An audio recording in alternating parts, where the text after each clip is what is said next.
X कभी-कभी हम अपने चीज़ों को एक्सप्रेस नहीं कर पाते हैं, तो भी क्या होता है, हम म्यूज़िक के माध्यम से अपने चीज़ों को एक्सप्लोर कर पाते हैं, अपनी भावनाओं को अभिव्यक्त कर पाते हैं।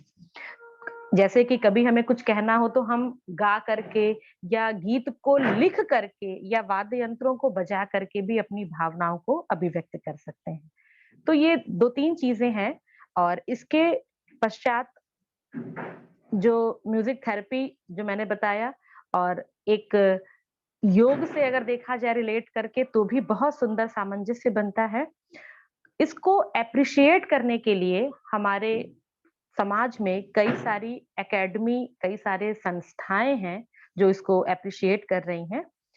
आप उनमें से बहुत सारे नाम हैं, कुछ नामों में से मैं आपको यहाँ पे बता दूँ, जैसे कि संगीत नाटक अकेडमी, यह भारतीय गणराज्य द्वारा स्थापित कला की पहली राष्ट्रीय अकेडमी है। जो एसएनए है, संगीत नाटक अकेडमी शॉर्ट में कहा जाए तो, वो पहली राष्ट्रीय अकेडमी है जो कि अ, बनाई गई और भारतीय गणराज्य द्वारा कला के संबंध में स्थापित की गई, जिसकी स्थापना शिक्षा मंत्रालय द्वारा दिनांक 31 मई 1952 को हुई थी और 28 जनवरी 1953 को प्रथम राष्ट्रपति डॉक्टर राजेंद्र प्रसाद जी के द्वारा विशेष समारोह में इसका उद्घाटन भी किया गया। हम सभी इसका उद्देश्य जानते हैं कि ये किस प्रकार कलाओं को, प्रदर्शन कला को, संगीत, नृत्य, नाटक और विविध संस्कृतियों की विशाल अमूर्त विरासत को संरक्षित कर रही है ना? तो ये एक बहुत अच्छी चीज़ है। हम देखेंगे कि म्यूज़िक जो है वो कैसे-कैसे रूप में आगे बढ़ रहा है। बहुत सारी एकेडमियाँ हैं जो इसको एप्रिशिएट कर रही हैं। उसमें से एक तो एकेडमी और भी है, जैसे कि स्पीक मैके। इसकी भी संस्थापना जो है वो 36 इयर्स पूर्व पहले ओल्ड हुई थी। आईआईटी दिल्ली के प्रोफेसर किरण सेठ ने की थी। ये जो संस्था है वो सरकार व कॉर्पोरेट जगत के आर्थिक सहयोग से भारत के 250 शहरों में 1000 शिक्षण संस्थाओं में प्रतिवर्ष 3000 शास्त्रीय संगीत व कला के आयोजन करती है। ये एक बहुत बड़ी संख्या है।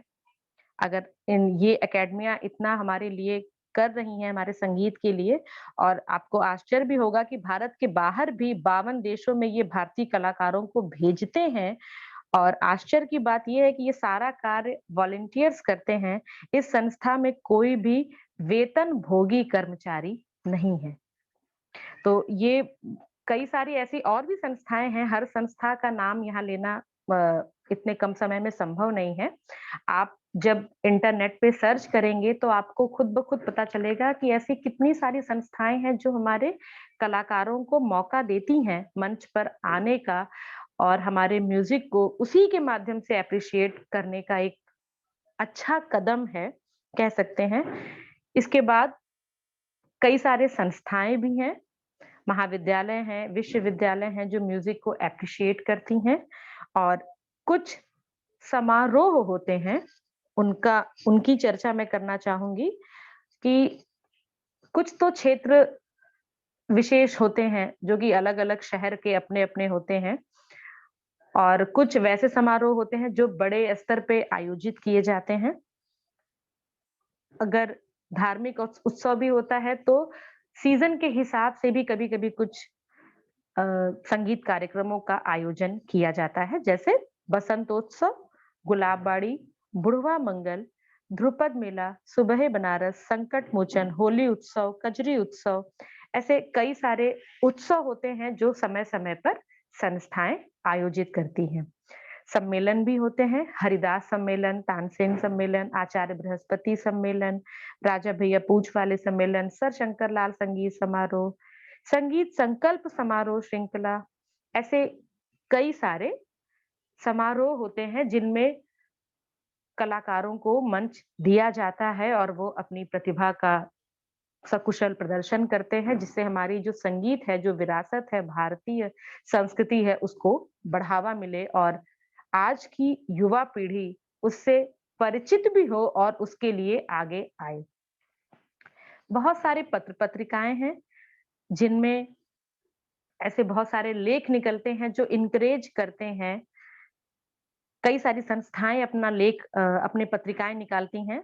संगीत, संगीत कला विहार, संगीतिका, संगीत नाटक, विश्व वीणा, संगीत सारामृत प्रवाह, इंडियन म्यूजिकोलॉजिकल, छायानट और भी बहुत सारी पत्रिकाएँ हैं।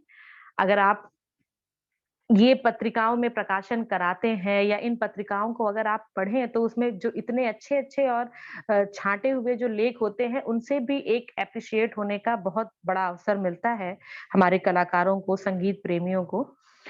और शैक्षिक संगीत संस्थानों की संगीतोन्मुखता भी बहुत रही है। बहुत सारे शैक्षिक संस्थान हैं जो अपने स्तर पर कार्यक्रम और पत्रिकाएँ प्रकाशित करते हैं, उसका आयोजन करते हैं।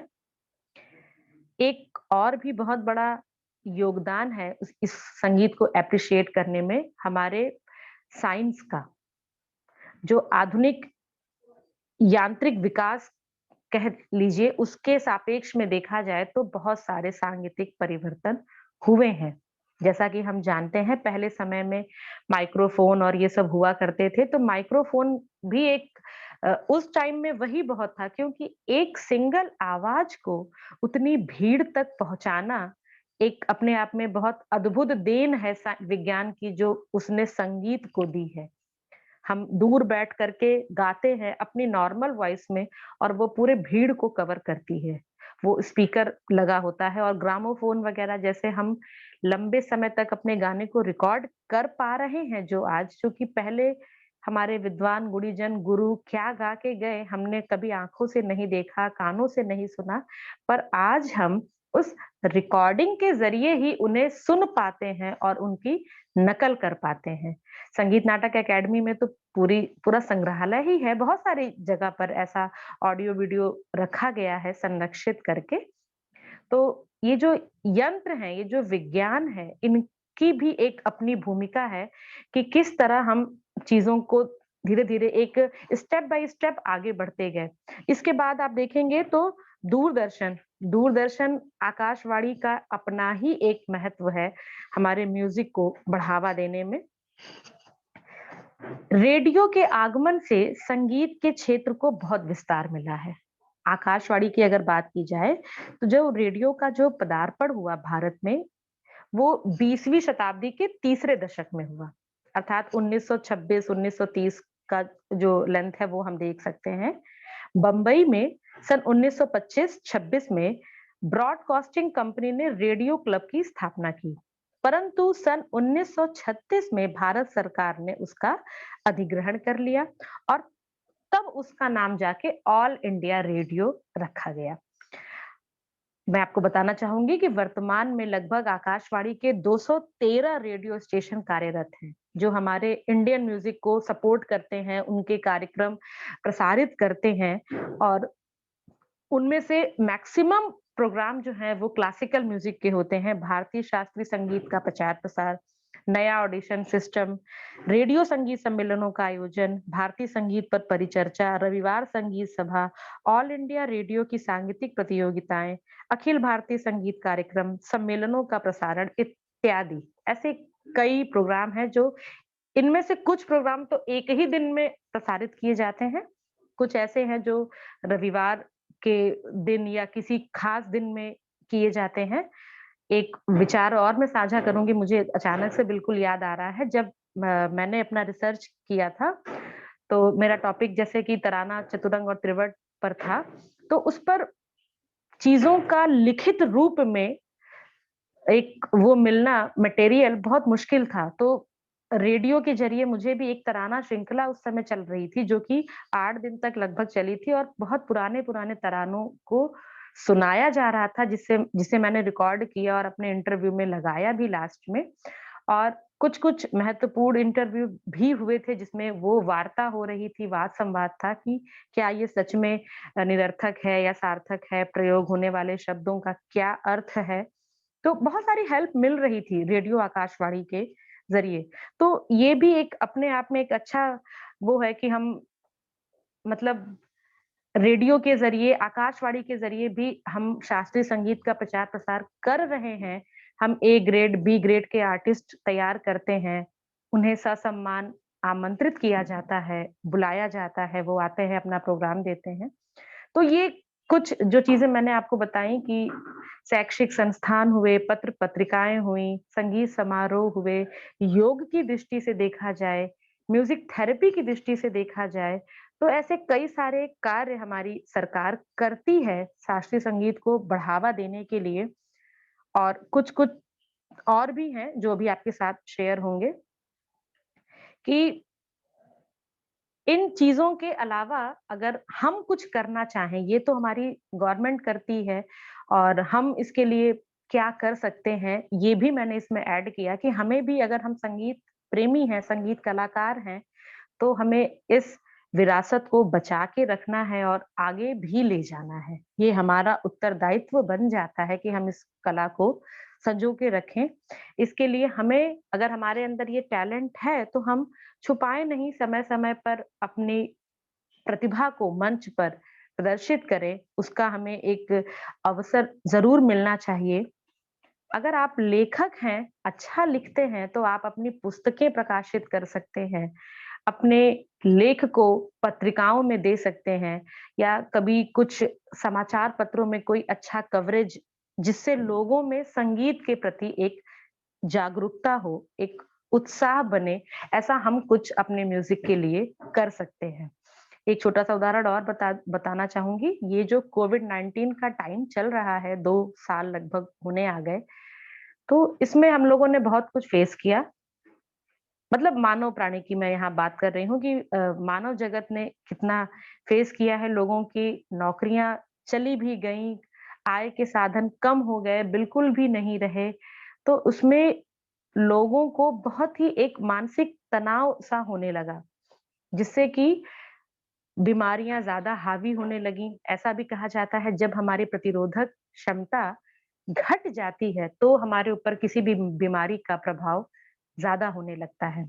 उस टाइम पर मुझे भी ऐसा लगा कि कुछ करना चाहिए म्यूज़िक लवर्स के लिए, तो हम अपने घरों से तो बाहर नहीं निकल सकते थे और हम मैंने क्या किया एक हेल्पलाइन नंबर एक वो किया था, जिससे कि आप कॉन्टैक्ट कर सकते हैं और ऐसे बहुत सारे लोग हैं जो मानसिक तनाव से पीड़ित हैं और हम क्योंकि म्यूज़िक थेरेपी की बार-बार बात करते हैं, तो म्यूज़िक थेरेपी से वाक़ई में सुकून मिलता है। किस रोग में कौन-सा राग सुनें, इसकी समझ आम आदमी को नहीं है, तो उसके लिए मैंने 2-4 प्रयास किए थे कि फ़ोन आता था और हम उन्हें मतलब एक तरीके से उनकी काउंसलिंग करना, कि आप कैसे उनको अ अटेंड कर रहे हैं, आप उनके दिमाग से ये बात को निकाल सकते हैं कि आप अभी भी बहुत कुछ हैं और अभी कुछ नहीं हुआ है।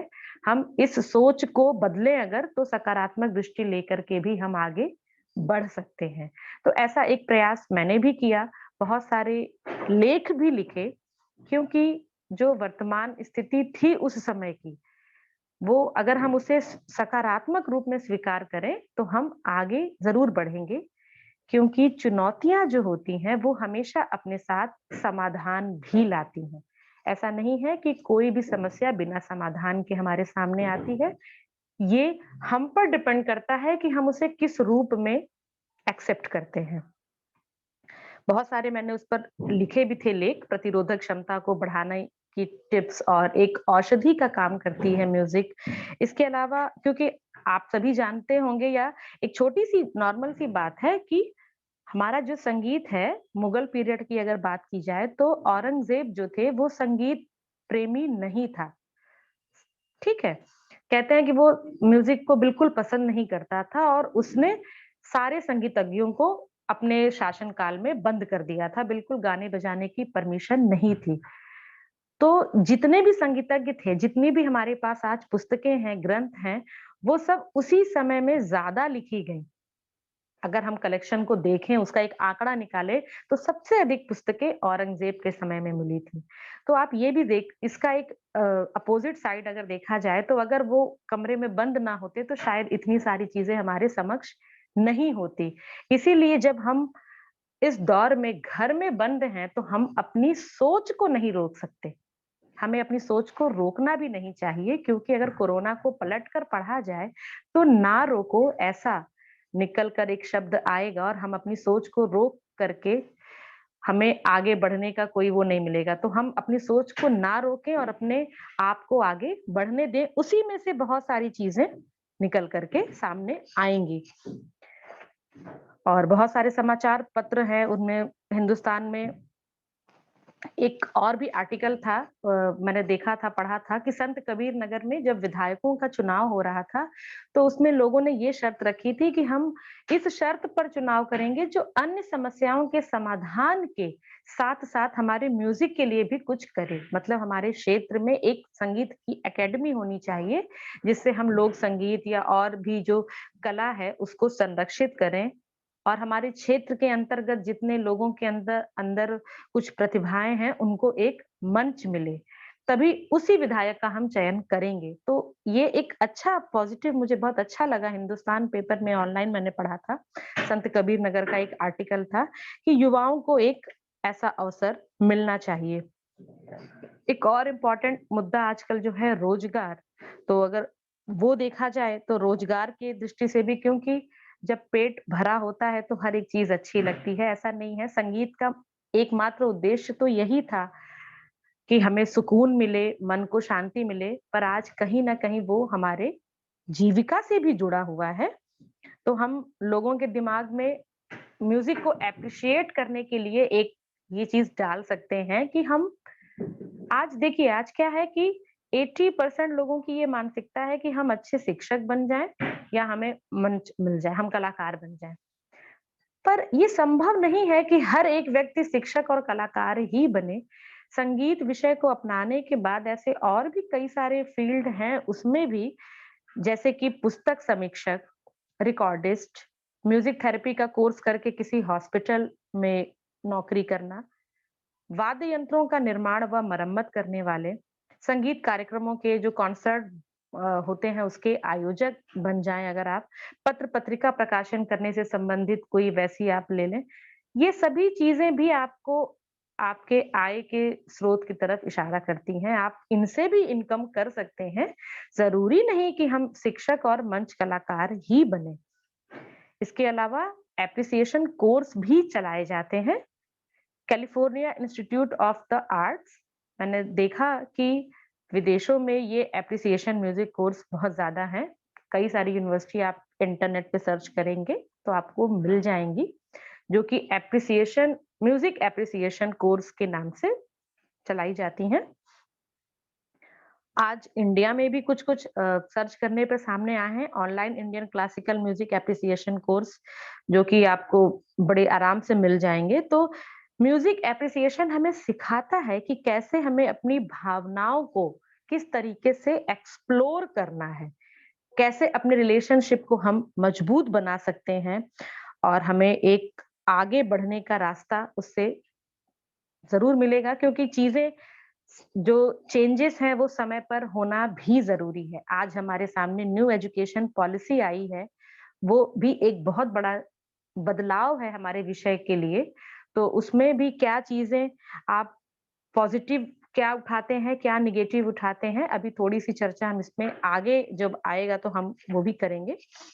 तो ऐसी चीज़ों को अगर हम देखें तो हमें म्यूज़िक के लिए कई सारी चीज़ें एप्रिशिएशन के तौर पे मिलेंगी कि हम किन-किन मुद्दों को उठा करके अपने संगीत को बढ़ा सकते हैं। एक आर्टिकल मैंने पढ़ा था, संगीत पत्रिका में ही निकला था नवंबर 2011 में, जिसमें कि कई सारे हमारे जो विद्वान जन हैं, बिरजू महाराज, जाकिर हुसैन जी, हरिप्रसाद चौरसिया, वो सभी अ, हमारे प्रधानमंत्री जी जो थे, उस टाइम जो भी प्रधानमंत्री थे मनमोहन सिंह जी, उनके समक्ष संसद भवन के आगे गए थे और उन्होंने 2-4 डिमांड्स रखी थी। उस आर्टिकल में निकला था, उस आर्टिकल का नाम भी था कौन बचाएगा शास्त्रीय संगीत को?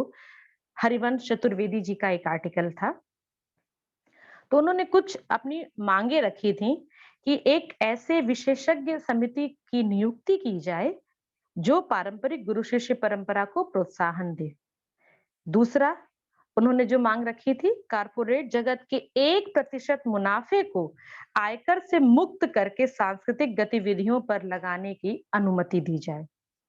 तीसरा उन्होंने एक मांग ये की थी कि संस्कृति और कलाओं के लिए एक अलग चैनल शुरू किया जाए, जिससे कि आजादी के बाद शास्त्रीय संगीत को बचाए रखने में ऑल इंडिया जैसे काम कर ही रही है, तो एक और चैनल वैसा कुछ होना चाहिए। तो इस तरीके की छोटी-छोटी उनकी जो डिमांड्स थी, उन्होंने अपनी समस्याओं को उनके समक्ष रखा। तो ऐसे बहुत सारे आर्टिकल निकलते रहते हैं, अगर आपके पास भी टाइम हो, आप कभी पढ़िएगा, तो उसमें ये मालूम पड़ता है कि एप्रिशिएट करने के लिए हमारी भारत सरकार ने भी बहुत सारे कदम उठाए।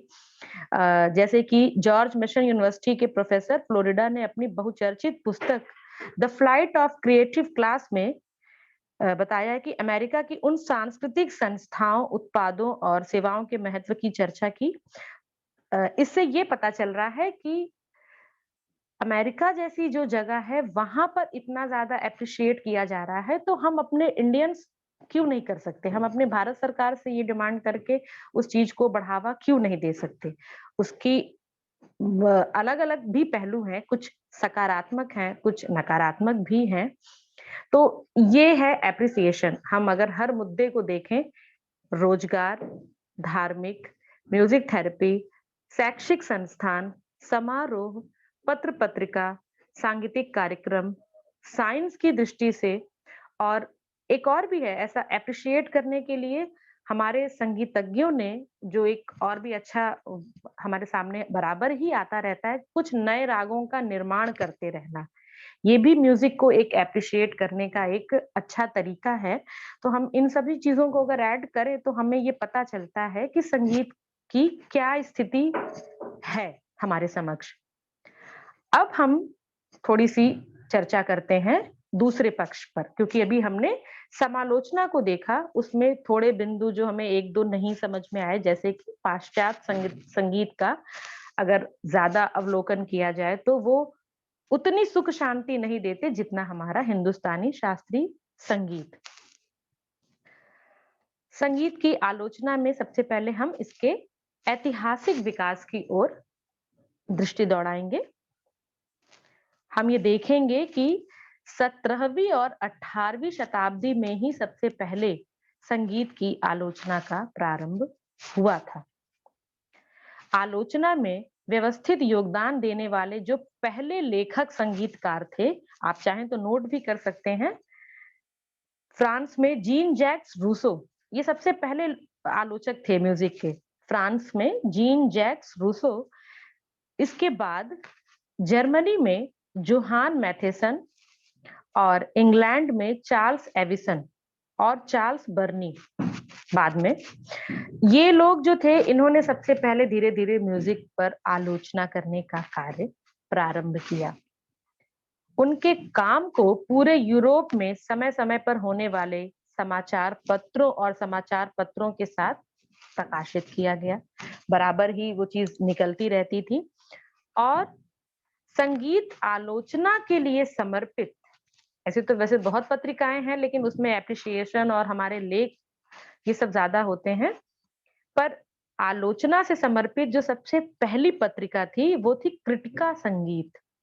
1722 में जोहान मैथेसन जी की क्रिटिका संगीत। इसके बाद एक और साप्ताहिक पत्रिका निकली स्काईवे करके, जो कि हर सप्ताह रिलीज होती थी। इसके पश्चात कुछ और भी आलोचक हमारे समक्ष आए, शुमान, लिस्केट और बर्लियोज, ऐसे कुछ-कुछ साहित्यकार, कुछ-कुछ थे संगीतकार जो कि रोमांचक और संगीत में कुछ काव्यात्मक या साहित्यिक दृष्टि के को ध्यान में रख करके अपनी आलोचना करते थे। अब 19वीं शताब्दी का जो टाइम आया, मतलब 1834 में सबसे प्रभावशाली आलोचक जो था वह था शूमन। उसने एक पत्रिका निकाली, संगीत के लिए नया जर्नल, और लगभग 10 वर्षों तक लगातार इसके संपादक वह बने रहे। शुमान ने जो पहला लेख लिखा था, सलाम सज्जनों एक प्रतिभाशाली करके एक लेख था। उसके बाद न्यू पाथ्स का एक आया था जिसमें युवा ब्राह्मणों को पेश किया गया था म्यूजिक के जरिए। तो ऐसे कुछ-कुछ करके पत्रिकाएं निकल रही थी आलोचक के रूप में।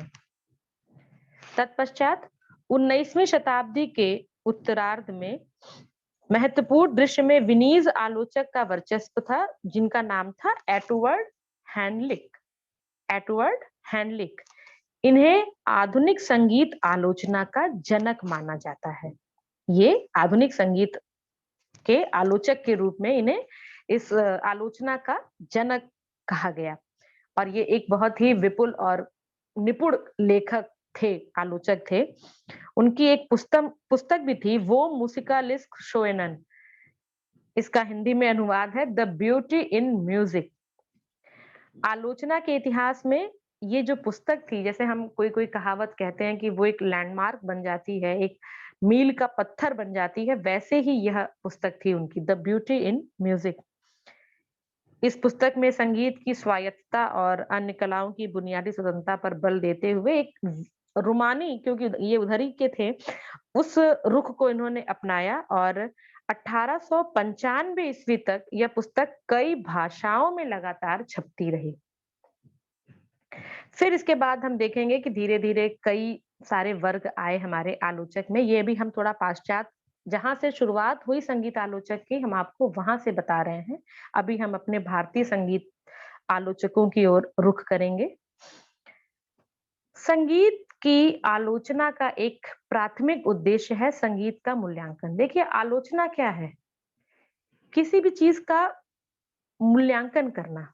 हम उसकी हमारे पकड़ होनी चाहिए उस पर, हम उसको देख सकें, दोनों पक्षों को देख सकें और अधिकतर उसमें जो कमियाँ हैं, उन्हीं को हम ज़्यादा उजागर करते हैं। ठीक है? एक कुछ समय के बाद एक और बहुत अच्छे जो आलोचक हमारे सामने आए, संगीत समीक्षक, उनका नाम था सर्गेई सोसेदोव। ये भी आपको संगीत समीक्षक के रूप में बहुत प्रसिद्ध हैं, आपको शायद नाम पता भी होगा, हम लोगों ने अक्सर पढ़ा है इन्हें। उनकी जीवनी ही बहुत समृद्ध और असाधारण है। कहते हैं ना, जो असाधारण लोग होते हैं वो भीड़ में एक अलग ही दिख जाते हैं। जो हमें शायद असाधारण लग रहे होते हैं, असल में वही कुछ नाम करने की क्षमता अपने अंदर रखते हैं। ऐसा होता है। इनके जो पिताजी थे वो मेट्रो में कर्मचारी थे, इनकी माताजी एक इंजीनियर थीं, इनके एक भाई भी थे। धीरे-धीरे जब इन्होंने अपनी मास्को विश्वविद्यालय से स्नातक की पढ़ाई पूरी की, तो संगीत विषय में ये अपनी आलोचना क्रिटिक के रूप में जाने जाने लगे और कई सारे टीवी चैनल्स और प्रोग्राम वगैरह में इनका बहुत नाम आने लगा। आपको मैंने नाम बताया होगा, सर्गेई सोसेदोव। अगर आप नाम नोट करना चाहें तो आप नोट कर सकते हैं। संगीत समीक्षक जो है वो क्या है?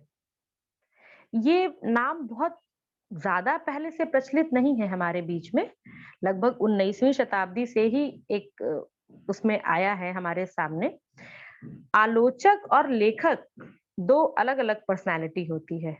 वैसे देखा जाए, जैसे हम पढ़ते तो हैं कि नाद है, श्रुति है, स्वर है, पर अंत में क्या है, सब कहीं न कहीं एक-दूसरे से जुड़ी हुई होती हैं। तो बस उतना ही फ़र्क है हमारे समीक्षक, आलोचक और समालोचक या टीका, टिप्पणी, ज़रा-ज़रा सा फ़र्क हम सभी में है, ऐसा नहीं है। अगर एक जैसे होते तो सबके लिए हम एक ही शब्दों का प्रयोग कर लेते। तो आलोचक और लेखक जो होते हैं, वो 2 अलग-अलग पर्सनैलिटी होते हैं। दोनों के बीच एक अपरिहार्य विरोध होता है। दोनों के बीच एक अपरिहार्य, मतलब एक उसमें इनफॉर्मल रूप में एक वो विरोधाभास होते हैं एक-दूसरे को, कि अगर हमने ये कहा तो उसको उसे नहीं ही कहना है। लेखक को कई बार एक से अधिक आलोचकों का सामना भी करना पड़ता है और ये उतना ही ज़रूरी है, क्योंकि जब तक हस्तक्षेप नहीं होगा तब तक उस चीज़ में हम विकास भी नहीं कर पाएँगे।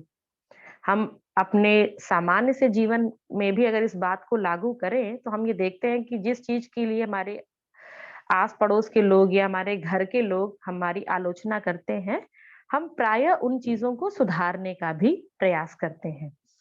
और असली कलाकार वही होता है जो आलोचक को पर्याप्त जवाब भी दे। अगर हम क्रिटिसिज्म की बात करें तो हमारे भारतीय संगीतज्ञ जो हमारे भारतीय संगीत से जितनी भी जुड़ी पुस्तकें हैं, संबंधित पुस्तकें हैं और उनको लिखने वाले जो भी लेखक हैं, वो खुद में एक आलोचक होते हैं। प्रायः ऐसा देखा गया है कि एक अच्छा लेखक एक अच्छा क्रिटिक भी होता है। बहुत सारी पुस्तकें हैं और उनके जो लेखक हैं, पंडित राजेश्वर आचार्य जी, पंडित विजय शंकर मिश्र जी, डॉक्टर ऋत्विक सान्याल, पंडित लालमणि मिश्रा, पंडित डाहिलाल शिवराम, ऐसे बहुत सारी ग्रंथ हैं जिनके राइटर अगर आप देखेंगे तो उनकी पुस्तकों की आलोचना मतलब वो उसमें सक्षम होते हैं, अपनी पुस्तक लिखते हैं और दूसरे किसी की पुस्तक की भी वह आलोचना या उसमें जो भी कमियाँ होती हैं, उन्हें ये बताते हैं। समीक्षक भी आप कह सकते हैं, पर समीक्षक थोड़ा अलग चीज़ है और आलोचना एक अलग चीज़ है। कई सारी पत्र-पत्रिकाएँ भी अगर आप पढ़ेंगे तो उसमें भी अलग-अलग आर्टिकल निकलते रहते हैं, जिसमें क्रिटिक होता है। हम किसी चीज़ को ले लिया हमने और उसको दूसरे पहलू से देख रहे हैं, उसमें विरोधाभास चीज़ों को ढूँढ रहे हैं। क्रिटिसाइज़ करना, किसी चीज़ को क्रिटिसाइज़ करना और जो क्रिटिसाइज़ करता है, उसे क्रिटिक कहा जाता है।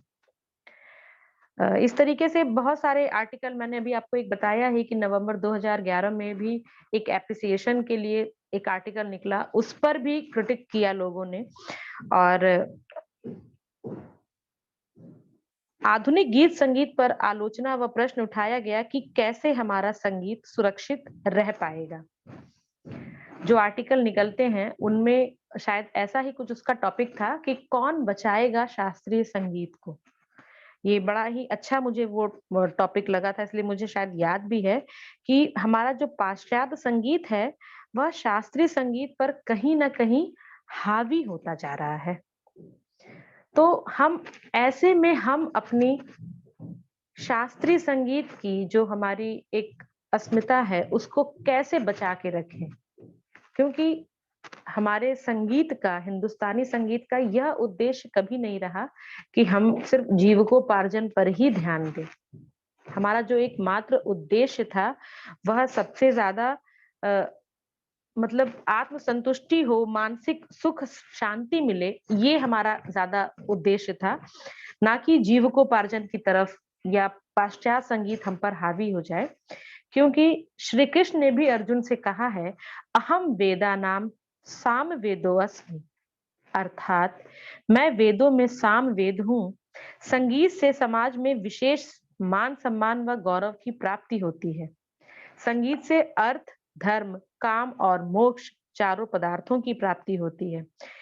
तो ये उद्देश्य अब कहाँ लुप्त हो गया? अगर ऐसी-ऐसी बातें हमने अपनी किताबों में पढ़ी हैं, तो ये उद्देश्य कहाँ चला गया? जब म्यूज़िक के क्रिटिक की बात आती है, तो लोग अलग-अलग मुद्दों को उठा करके उस पे क्रिटिसाइज़ करते हैं, उसमें ढूँढते हैं कि पहले उद्देश्य ये था, अब वो उद्देश्य प्रायः लुप्त हो गया है और हमें कोशिश करनी चाहिए कि अ, हम अपने उस चीज़ को बचा कर रखें। जैसे कि एक बार बहुत बड़े-बड़े हमारे जो पंडित रविशंकर जी, उस्ताद बिस्मिल्लाह खां जी और उस्ताद अली अकबर खां, उस्ताद विलायत खां साहब, ये सभी लोग आ चुके थे। तो उनके बाद स्वर सामग्री लता मंगेशकर जी के लिए उन्होंने अपना एक वो इंटरव्यू दिया था कि अगर मेरा अगला जन्म हो, तो मैं एक शास्त्रीय संगीत की गायिका बनूँ। तो इतनी बड़ी कलाकार अगर ऐसी बात कह रही है उस पुराने संगीत को देख कर के, तो हमारे लिए ये बड़े दुर्भाग्य का विषय है, बड़े चिंतन का विषय है कि वो चीज़ कहाँ चली गई? कि लोग शास्त्रीय संगीतज्ञ बनना चाह रहे हैं, लेकिन अब ऐसा कुछ उसमें रह ही नहीं गया। तो आज हमारे समक्ष जो संगीत परोसा जा रहा है, वह अब संस्कृति का परिचायक है। हमको इसे बचा कर रखना है और ये एक आर्टिकल था डॉक्टर श्याम प्रसाद मिश्र जी संगीताचार्य थे। उनका एक आर्टिकल था, उसी में उन्होंने लिखा था कि शास्त्रीय संगीत की जो अस्मिता है वह अब खतरे में है, तो हमें उसे बचाना है। बहुत ही अच्छा आर्टिकल था।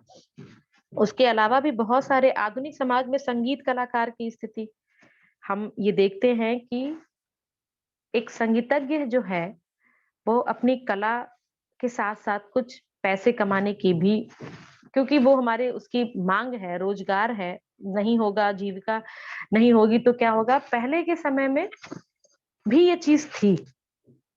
जब हमारा संगीत एक राजाश्रय इसमें था, तो हम जो संगीतज्ञ हुआ करते थे, वो एक सच्चे संगीत साधक थे।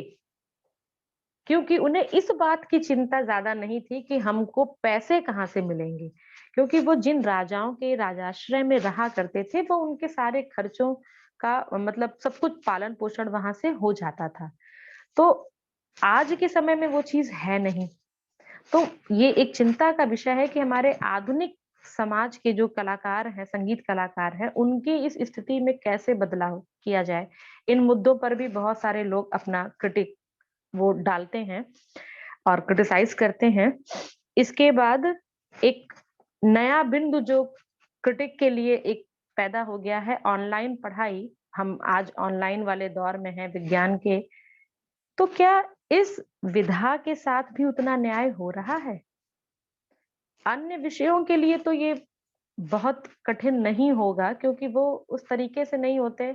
आपने बताया वो समझ लिए, पढ़ लिए, किताबें हैं। पर संगीत जैसा प्रयोगात्मक विषय जिसके लिए कहा जाता है कि गुरुमुखी विद्या है, गुरु शिष्य परंपरा होनी चाहिए और आमने-सामने बैठकर सीना-बसीना तालीम लेनी ज़रूरी है, कितनी ज़रूरी है यह भी हमें पता है। तो क्या उसके साथ न्याय हो रहा है? ये चीज़ पर भी अगर हम देखें, तो हमें बहुत ज़्यादा हम कुछ नहीं कह पाएँगे, हमें सिर्फ़ नेगेटिव ही पक्ष मिलेगा। हम उसका अ, दूसरा मुद्दा नहीं उजागर कर पाएँगे कि नहीं-नहीं बहुत अच्छी बात है। कुछ समय के लिए तो ठीक है, हम उस चीज़ को कर रहे हैं, आगे भी हमें करना चाहिए। पर कंटिन्यू अगर करना पड़े तो क्या हम अपने विषय के साथ न्याय कर रहे हैं? ऑनलाइन में जब हम गाते हैं, तबला बजता है या तानपुरा बजता है तो शायद क्षण भर बाद आपके पास हमारी आवाज़ पहुँचेगी, पहुँचती है। तो जो ताल की बीट होती है वो तो निकल गया, सम तो चला गया और गाने का जो अ, स्वर है वह भी उतना फाइन नहीं होता जो कि आमने-सामने होता है। तो ये भी एक मुद्दा है कि हम अपने म्यूज़िक को एप्रिशिएट नहीं कर पा रहे हैं। अर्थात हम उसको क्रिटिक के उसमें देखें तो हम बखूबी बता सकते हैं कि इसमें ये कमियाँ हैं। ऑनलाइन पढ़ाई हमारे संगीत के लिए बहुत ज़्यादा लाभप्रद, बहुत ज़्यादा उपयोगी नहीं है। इसी तरीके का एक लेख और भी है अप्रैल 2011 में, संगीत कला सिखाए ना बने, डॉक्टर सुधा पटवर्धन जी का एक लेख है कि जो संगीत कला होती है उसको बिना सिखाए आप नहीं आत्मसात कर सकते। सामने-सामने बैठ कर के जो चीज़ें हम देखते हैं, वह हम इस ऑनलाइन में हमें वो मज़ा नहीं आएगा। तो ये ऑनलाइन जो है विज्ञान की जो तकनीक है वो रिकॉर्डिंग, माइक्रोफ़ोन, दूरदर्शन, आकाशवाणी यहाँ तक तो सब सीमित है, सीडी, वीडियो, वीसीआर संरक्षित रखने के लिए। पर रिकॉर्डिंग को संरक्षित रखना और सीखना ही इसी माध्यम से इस दोनों में बहुत फ़र्क है। ज़मीन-आसमान का फ़र्क है और यह ऐसे ही चलता रहा तो शायद हम बहुत ज़्यादा अपने विषय को एप्रिशिएट नहीं कर पाएँगे। इसके बाद एक और प्रश्न जो मेरे विचार में आया, न्यू एजुकेशन पॉलिसी। अभी हम न्यू एजुकेशन पॉलिसी की ओर बढ़ रहे हैं, उसी से हमारी सारी शिक्षा-दीक्षा हो रही है, हमारे विश्वविद्यालय और शैक्षिक संस्थानों में बहुत जगह इसे लागू कर दिया गया है। तो इसमें भी जो मेजर और माइनर सब्जेक्ट का प्रोसीजर रखा गया है और इसके अलावा कि एक ही बच्चा मतलब कोई भी बच्चा किसी भी स्ट्रीम का बच्चा हमारे म्यूजिक को ले सकता है, वो किसी भी स्ट्रीम को चुन सकता है। मतलब संगीत का बच्चा ये भी ले लिया, कॉमर्स का बच्चा संगीत भी ले लिया। तो ऐसे में क्या हमारा विषय सुरक्षित है? ये बड़े सोचने की बात है। आगे जाकर के वो कुछ समय बाद इस उस विषय को छोड़ देगा। तो फिर हमें बच्चे कहाँ से मिलेंगे? जब संस्थानों में बच्चे ही नहीं होंगे तो हम टीचर बन के करेंगे क्या? जो हम टीचर बनने के लिए मतलब होड़ लगाए हैं और इतना ज़्यादा परेशान हैं, परेशानियों का सामना कर रहे हैं, तो जब बच्चे ही नहीं होंगे तो हम पढ़ाएँगे किसे? तो ये भी एक बहुत चिंतनीय मुद्दा है, जो मुझे लगता है कि इस न्यू एजुकेशन पॉलिसी में हमारे संगीत को वह स्थान नहीं मिल रहा है। ये ठीक है कि प्राइमरी से ही ये विषय के रूप में डाल दिया गया, बच्चे सीखेंगे। पर आगे आने वाले टाइम पर जैसे हम लोग पढ़ते आए हैं कि बीए में हमने विषय लिया म्यूज़िक, अगर हम उसमें अच्छे हैं, पारंगत है, रुचि लग रही है हमारी, तो हम उसे एमए में भी उसका चयन करते हैं। पर ये क्या कि हमने पढ़ा, कॉमर्स का बच्चा साल भर पढ़ा, फिर अगले साल छोड़ दिया, बदल दिया। तो अगर ऐसा ऑप्शन रहेगा तो बच्चे उस चीज़ को करेंगे ही। तो हमारा विषय इसमें कहाँ न्याय पाया?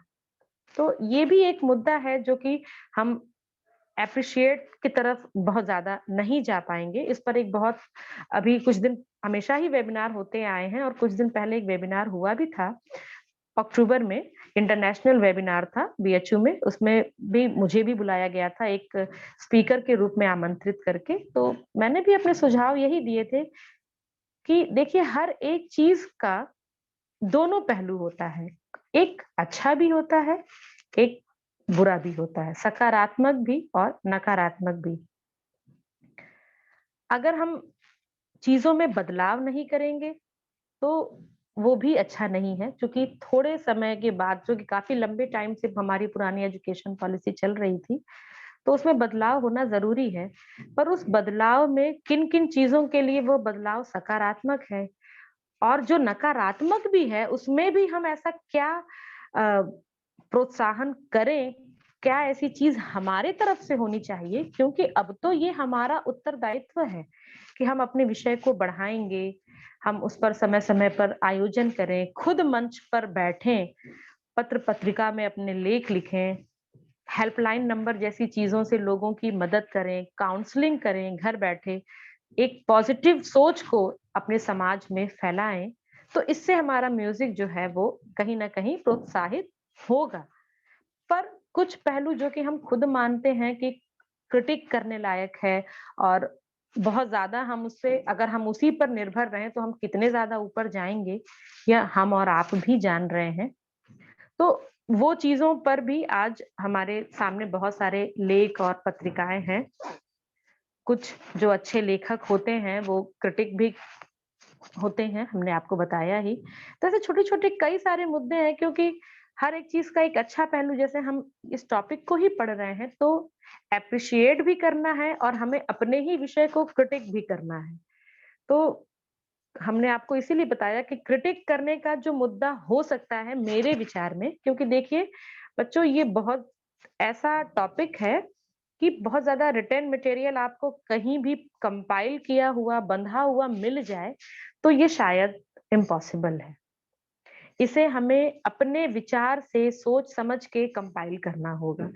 हमारा क्या विचार है, हमने क्या-क्या आज तक पढ़ा, हमारे संगीत को एप्रिशिएट करने में किन-किन चीज़ों से हमें अ, हेल्प मिल रही है और बढ़ावा मिल रहा है।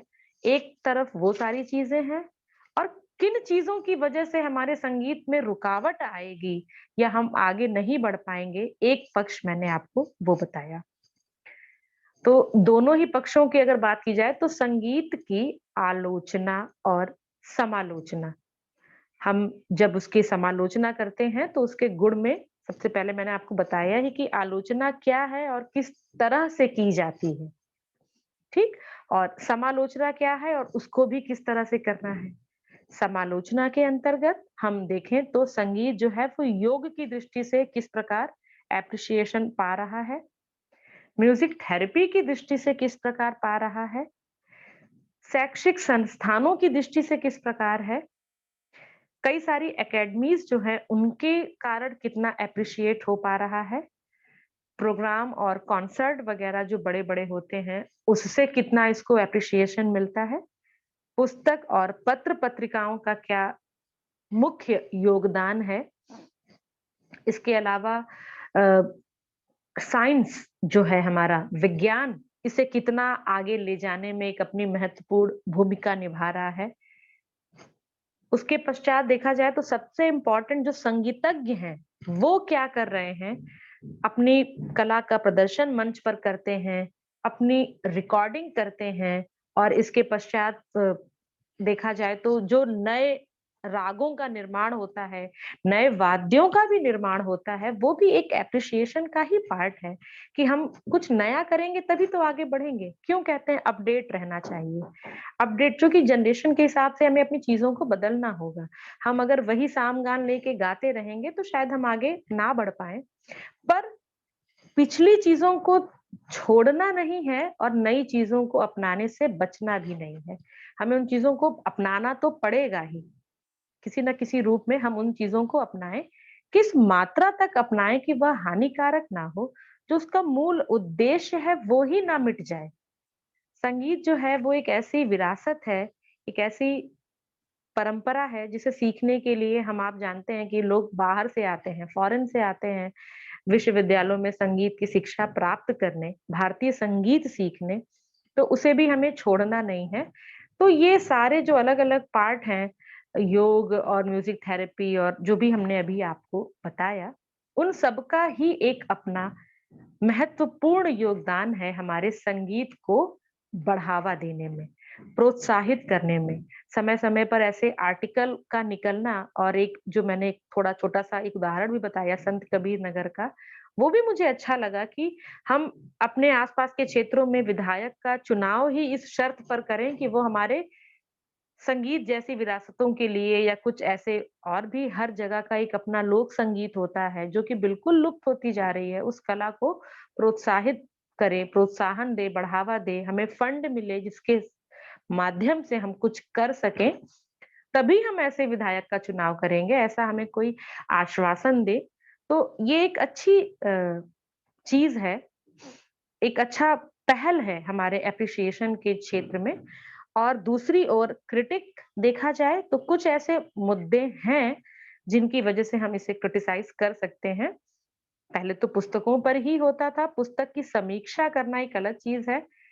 टीका जो होती है, टीका के बारे में बता दूँ अगर आपको, तो टीका भी जो होती है, उसमें भी सारे पक्षों को रखते हुए लास्ट में लेखक अपने भावों को जोड़ देता है।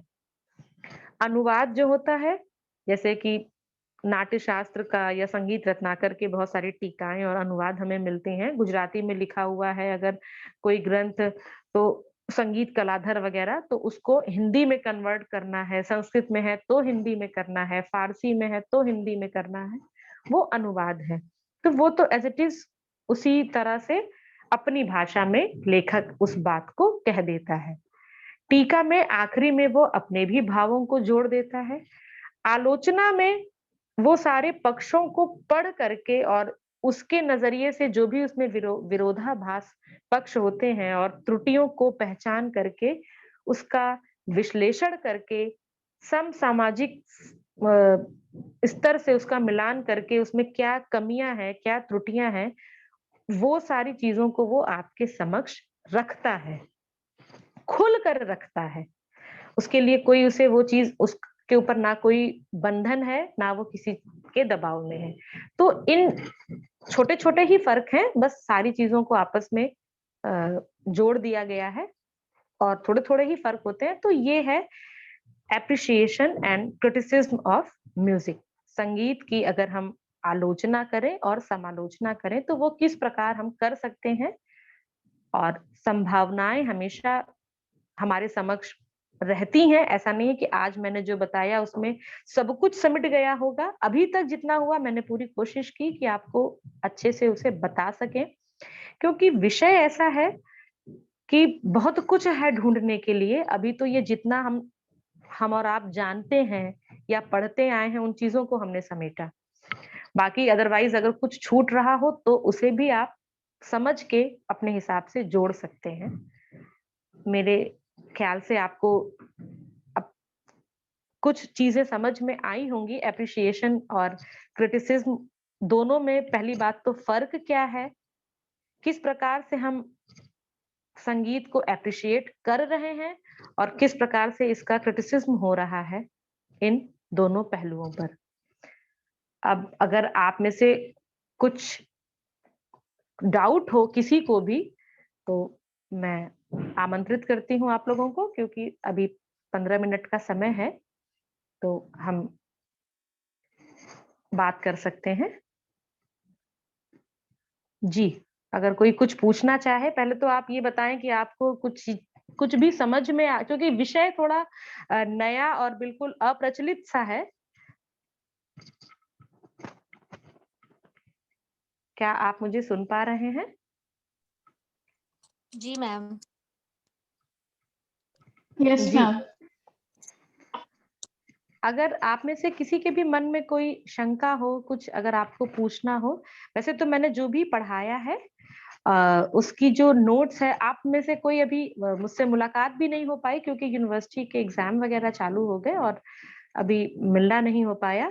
तो मैं किसी एक दो या जो भी मेरे कांटेक्ट में है उन्हें मैं व्हाट्सएप कर दूंगी आज ही, ताकि आपके पास चीजों का जो संकलन है वो मूल रूप से पहुंच जाए और आप अपने कार्य को आगे बढ़ा सकें। उसे Yes. लिखित रूप में सामग्री मिल जाने से शायद आपको और हेल्प मिल जाए। इसके अलावा अगर कोई प्रश्न हो तो आप पूछें। मैम हमारा ग्रुप है म्यूजिक का, उसमें मैं आपको ऐड कर दूंगा, उसे शेयर कर दीजिएगा, सबको मिल जाएगा। जी ठीक है, क्योंकि अब चीजें ऑनलाइन है तो हम लोगों को उसे अपनाना ही पड़ेगा। जी और मैम। हार्ड कॉपी जो है वो सब वैसे की वैसी ही रखी है, पर मुझे लगता है शायद सॉफ्ट कॉपी ही आपसे शेयर कर ली जाए ताकि आपका कार्य ना रुके। आप मुझे उसमें ऐड कर दीजिएगा। मैं आप लोगों को जितने भी मैंने लेक्चर दिए हैं अभी तक विभिन्न गायन शैलियों पर, मेरा जो भी टॉपिक रहा है वो सारे ही नोट्स आपके पास सॉफ्ट कॉपी में पहुंच जाएंगे। Okay ma'am. मैं पूछना चाहूंगी कि अगर आपने आज जो पढ़ा है, अगर कुछ समझ में आया हो तो भी बताएं, जो ना समझ में आया हो उसे भी आप जरूर शेयर करें, तभी शायद मुझे लगेगा कि मेरा पढ़ाना सार्थक हो पाया। मैम हमें तो लगा था कि हम अपने सब्जेक्ट को कैसे क्रिटिसाइज करें, मतलब हमें तो पता ही नहीं था कि क्रिटिसिज्म में भी इतना, और समालोचना का अर्थ क्या होता है। हम तो सोचते थे कि क्रिटिसाइज मतलब किसी की निंदा ही करना होता है, बट हमें नहीं पता था कि उसका दूसरा परिप्रेक्ष्य भी कुछ हो सकता है। तो आपने काफी नई चीजें बताई, और जिस तरीके से बताया कुछ तो नोट कर पाए हैं, कुछ नहीं भी कर पाए हैं। तो अगर आप हार्ड कॉपी शेयर कर देंगी तो वो सारी चीजें भी, वो सारे नाम भी हम कर लेंगे बिल्कुल नोट, और बिल्कुल। काफी कुछ कुछ अच्छा समझ में आया है। थैंक यू, आप लोगों को समझ में आया, क्योंकि सच में बच्चों ये टॉपिक थोड़ा अनकॉमन है। आप लोग भी मतलब एमए बीए सब करके आए हैं, तो ये टॉपिक कभी सिलेबस में भी नहीं है, और इसके प्रति मटेरियल इकट्ठा करने में भी थोड़ा, जो भी मतलब जो भी मैंने बताया वो मेरा अनुभव, विचार और थोड़ी बहुत सामग्रियों का ही कलेक्शन था। मेरी कोशिश पूरी ये थी कि आपको समझा पाऊं इस टॉपिक को, शायद अभी तक इसीलिए ये टॉपिक मेरे ही लिए बचा था। तो आपके पास ये हार्ड कॉपी में फेयर करके एक दो दिन में ये पहुंच जाएगी, ठीक है? और आप मुझे शेयर कर दीजिएगा, बाकी जो चीजें ग्रुप में ऐड कर लीजिएगा, जो लिखी हुई हैं पहले से भी, आपकी 4 क्लासेस मेरे पास हो चुकी हैं, उनकी जो भी सामग्री है वो हम आपको आज ही शेयर कर देंगे रात में, शाम तक। और किसी को कुछ कहना हो, कुछ पूछना हो तो आप बिल्कुल कहें, क्योंकि देखिए ऑनलाइन क्लास और ऑफलाइन क्लास में यही फर्क होता है, बस हम एक दूसरे को सुन ही पा रहे हैं।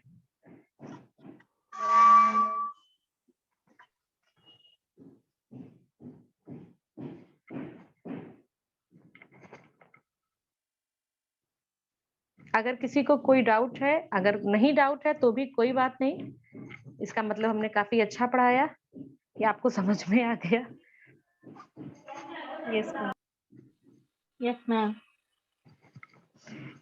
नहीं, अगर कोई भी प्रश्न हो तो प्लीज आप पूछे, मैं आपको 5-10 मिनट पहले इसीलिए टाइम देती हूँ कि आप मुझसे कुछ पूछ सके। और अगर कोई भी क्वेरी नहीं है तो कोई बात नहीं, ठीक है, आप अपने कार्य को आगे बढ़ाएं, सिनॉप्सिस वगैरह जो भी आपको पढ़नी है, बनानी है, तो कल हम इस विषय पर चर्चा करेंगे कि सिनॉप्सिस कैसे बनाई जाती है, और रिसर्च मेथोडोलॉजी इन म्यूजिक, मतलब म्यूजिक में हम किन किन चीजों का प्रयोग करें कि हम रिसर्च कर सकते हैं।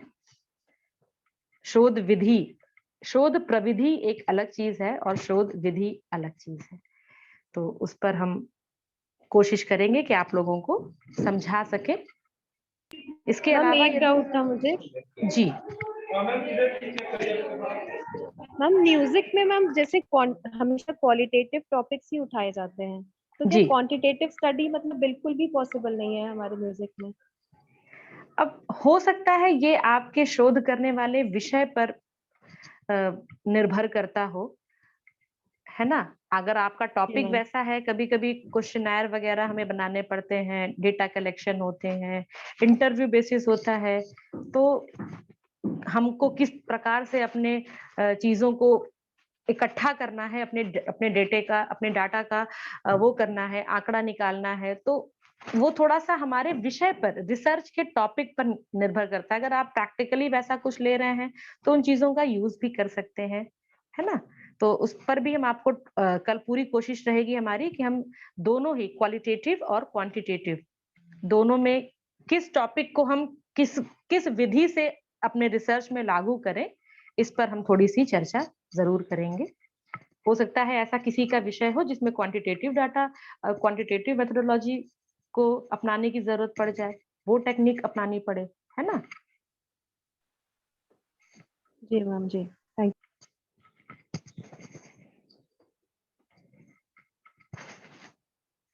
और किसी के मन में कोई क्वेरी आपको सिर्फ सिनॉप्सिस ही प्रेज़ेंट करनी है या उसके सिमिलर में कुछ और भी जैसे रिसर्च प्रोजेक्ट भी आप कर सकते हैं या सिनॉप्सिस भी कर सकते हैं या मतलब ऑप्शन भी है अगर आपके पास ऐसा कुछ है या सिनॉप्सिस ही देनी है? नहीं मैम, ऑप्शन है, रिसर्च मैम ऑप्शन है। ऑप्शन है, synopsis, case study, research proposal, ऐसा में से कोई एक हाँ, चीज तो ऑप्ट वही कर। रिसर्च प्रपोजल तो चलिए हम आपको थोड़ा-सा बता ही देंगे और सिनॉप्सिस भी और क्या बताया आपने? केस स्टडी अच्छा। केस तो फील्ड जी, वर्क, जी। अच्छा field field field work work है भी मैम, है। प्रोजेक्ट वर्क है। Yes ma'am, project work. तो मेरे ख्याल से आप में से ज़्यादा लोग तो सिनॉप्सिस के लिए ही इंटरेस्टेड होंगे। जी मैम। जी मैम।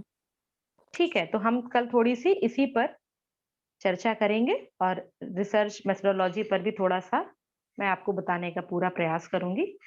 अगर आप लोगों को जो भी क्वेरी होगी वो आप पूछ सकते हैं, ठीक? मुझे लगता है अब शायद किसी के मन में कोई शंका नहीं है, कोई प्रश्न भी नहीं है, तो हम अपनी क्लास को समाप्त कर सकते हैं। शुभम मैम हैं क्या हमारे साथ?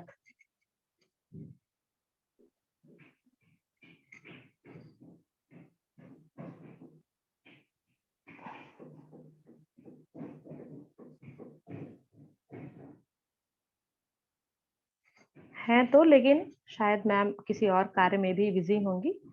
तो ठीक है बच्चों, कल की टाइमिंग मैम आप लोगों को शेयर कर देंगी और फिर हम कल